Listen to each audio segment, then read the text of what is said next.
কৃষক বন্ধু প্রকল্প কি বন্ধ হয়ে যাচ্ছে, নাকি ৯,০০০ টাকা পেতে নতুন নিয়ম মানতেই হবে? এই প্রশ্ন এখন হাজার হাজার কৃষকের মনে।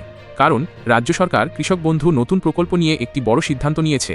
তবে শুরুতেই একটি বিষয় পরিষ্কার করে দেওয়া জরুরি, কৃষক বন্ধু প্রকল্প বন্ধ হচ্ছে না, বরং প্রকৃত যোগ্য কৃষকদের কাছে আর্থিক সহায়তা পৌঁছে দিতে রাজ্য জুড়ে শুরু হচ্ছে একটি বড়সড় ভেরিফিকেশন ও র্যাশনালাইজেশন অভিযান।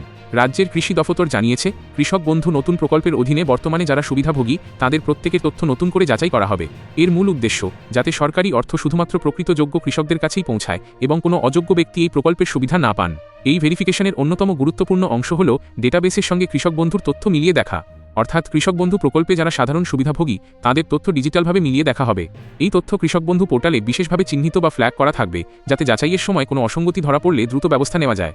এবার আসা যাক মাঠ পর্যায়ের ভেরিফিকেশনের কথায়। শুধু নাম বা আধার নম্বর নয়, প্রত্যেক সুবিধাভোগীর বিস্তারিত তথ্য সংগ্রহ করা হবে।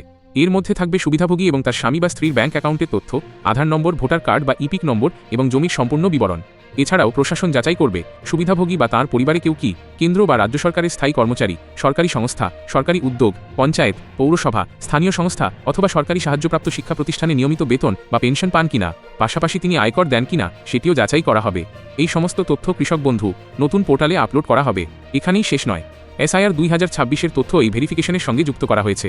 যারা মৃত, অন্যত্র স্থানান্তরিত, ভোটার তালিকা থেকে বাদ পড়েছেন, অনুপস্থিত হিসেবে চিহ্নিত হয়েছেন, দ্বিতীয় তালিকায় নাম বাদ গেছে, আইনি প্রক্রিয়ায় বাদ পড়েছেন অথবা ভোটার স্লিপ বিতরণের সময় ASDD অর্থাৎ অ্যাবসেন্ট, শিফটেড বা ডেড হিসেবে চিহ্নিত হয়েছেন, তাদের তথ্য কৃষকবন্ধু পোর্টালে ফ্ল্যাগ করা হবে।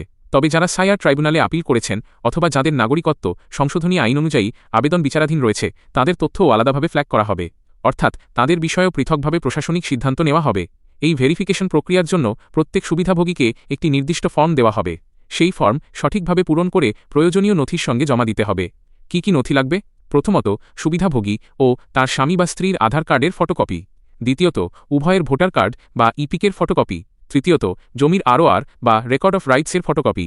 এবং চতুর্থত, সুবিধাভোগী ও তার স্বামী বা স্ত্রীর ব্যাংক অ্যাকাউন্টের কপিও জমা দিতে হবে। নথি জমা দেওয়ার সময় প্রতিটি আবেদনকে একটি ইউনিক সিরিয়াল নম্বর দিয়ে রসিদ প্রদান করা হবে, যাতে ভবিষ্যতে আবেদন ট্র্যাক করা যায়।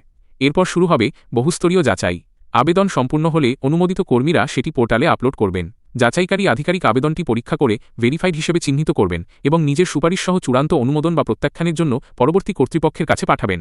চূড়ান্ত অনুমোদনের দায়িত্বে থাকবেন assistant director of agriculture ADA, block স্তরের কৃষি আধিকারিক এবং ব্লক বা জেলা প্রশাসন কর্তৃক মনোনীত অন্যান্য এক্সটেনশন অফিসাররা। এই বিশাল কর্মসূচি নির্ধারিত সময় শেষ করতে জেলাশাসক এবং ব্লক উন্নয়ন আধিকারিকদের প্রয়োজনীয় জনবল ও লজিস্টিক সহায়তা দেওয়ার নির্দেশ দেওয়া হয়েছে। পর্যাপ্ত জনবল পাওয়া গেলে কাজ শুরু হওয়ার 4 সপ্তাহের মধ্যেই পুরো মাঠ পর্যায়ের ভেরিফিকেশন শেষ করার লক্ষ্য রাখা হয়েছে। এরপরও যাচাই শেষ নয়। মাঠ পর্যায়ের কাজ শেষ হওয়ার পরে শুরু হবে ব্যাক অ্যান্ড ভ্যালিডেশন। এই ধাপে ডুপ্লিকেট আবেদন আছে কিনা, জমির নথি সঠিক কিনা, আধার ও NPCI ভ্যালিডেশন, আয়কর সংক্রান্ত তথ্য, PM কিষানের সঙ্গে তথ্য মিলিয়ে দেখা এবং সরকারি চাকরি বা পেনশন সংক্রান্ত তথ্য পুনরায় পরীক্ষা করা হবে। সব মিলিয়ে সরকারের বার্তা একটাই, কৃষক বন্ধু প্রকল্প বন্ধ হচ্ছে না, বরং প্রকল্পকে আরও স্বচ্ছ, নির্ভুল এবং যোগ্য কৃষককেন্দ্রিক করতে এই রাজ্যব্যাপী ভেরিফিকেশন চালানো হচ্ছে। তাই আপনি যদি কৃষক বন্ধুর সুবিধাভোগী হন, তাহলে ফর্ম পাওয়ার পর নির্ধারিত সময়ের মধ্যে সঠিক তথ্য ও প্রয়োজনীয় নথি জমা দেওয়া অত্যন্ত গুরুত্বপূর্ণ। এই ভেরিফিকেশন সম্পূর্ণ হলেই ভবিষ্যতে কৃষক বন্ধু প্রকল্পের আর্থিক সহায়তা অর্থাৎ বছরে সর্বোচ্চ ৯,০০০ টাকা পাওয়ার ক্ষেত্রে কোনো সমস্যা হবে না।